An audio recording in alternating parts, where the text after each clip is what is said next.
ওটার তো হিসাবই নেই।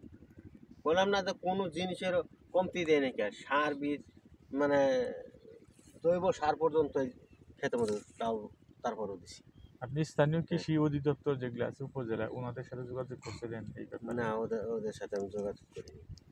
ওনাদের সাথে যোগাযোগ করলে হয়তো ওনারা একটা পরামর্শ দিত, যে ওনারা সেই লেভেলের যে আপনার যে প্যাকেটটা আসলো সেই প্যাকেটটা জাস্টিফাই করে দেখতো যে আসলে এই বীজটা কি এই বছরের, নাকি আপনার 2 বছর আগেকার বীজ, নাকি এই বীজের উৎপাদন ক্ষমতা কত ছিল, নাকি অনেক সময় দেখা যায় যে বীজের অঙ্কুরোদ্গম খারাপ হলেও ভালো খারাপ বীজ মিক্সিং করে বিক্রি করে দেয়। 1 কেজি ভালোর সাথে 2 কেজি খারাপ বীজ মিক্সিং করে একসাথে দিয়ে দিল। আসলে ওইটা কিন্তু আমি জাস্টিফাই করিনি, ওদের সাথে কথাবার্তা বলিনি।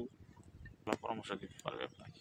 সেটি আর কি, আসলে ওই দিক দিয়ে আর কি মানে ইয়ারে কাজের ব্যস্ততার কারণে তো সময়ও পাইনি, ওই জন্য জানাই না। ঠিক আছে। নিয়েছে এরা এরা টাকা নিয়েছে, ওই যে তারাই টাকা নিয়েছে। ভালোই বুঝছিস কয়জন বীজ লাগাইছে? মানে এই শহরের মধ্যে বীজের লাগাইছে এত মানুষ গোনার মতো ইয়ে আছে নাকি আমার?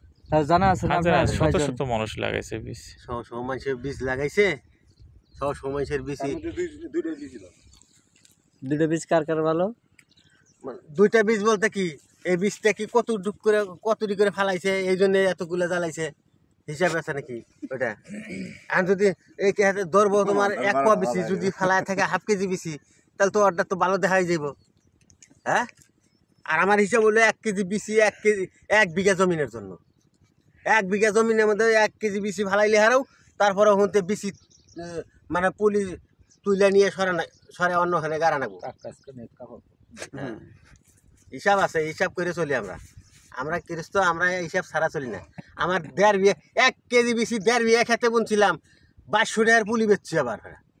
আর এবারে এই 1 কেজি বেশি 1 বিঘা খেতে বই না হারা, এই একটা করে জ্বালাইছে জায়গায় জায়গায়। হিসাব আছে। ঠিক আছে, আপনাকে অনেক ধন্যবাদ। আপনার মতামত পেশ করলেন। ঠিক আছে, ভালো থাকবেন। হ্যাঁ, আলহামদুলিল্লাহ।